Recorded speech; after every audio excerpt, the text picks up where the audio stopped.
नमस्कार मित्रांनो, आपल्याला 3D फोटो कसा बनवायचा एका मिनिटामध्ये मोबाईलमध्ये ते आज आपण याच्यामध्ये बघणार आहोत.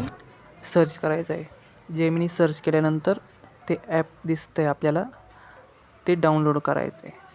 ते डाउनलोड केल्यानंतर ते आपल्याला ओपन होईल.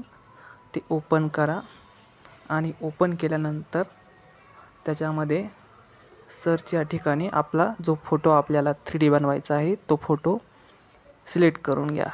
फोटो सिलेक्ट केल्यानंतर मी जो प्रॉम्प्ट देत आहे डिस्क्रिप्शनमध्ये तो प्रॉम्प्ट कॉपी करा आणि फोटो खाली पेस्ट करा आणि सर्चला क्लिक करा.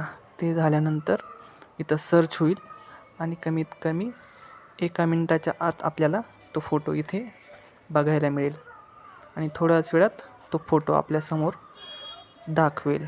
तो फोटो दाखवल्यानंतर तिथं वरती ऑप्शन आहे, तिथे डाउनलोड म्हणून, तिथे फोटो डाउनलोड करून घ्या आणि तो आपल्या गॅलरीमध्ये सेव्ह होईल. तो डाउनलोड झाल्यानंतर आपण कोणालाही पाठवू शकतो किंवा आपल्या मोबाईलमध्ये बघू शकतो. इतक्या सोप्या पद्धतीने आपण 3D फोटो बनवू शकतो. नक्कीच व्हिडिओ आवडला असेल तर लाईक करा, सबस्क्राईब करा आणि शेअर करा. थँक्यू, धन्यवाद.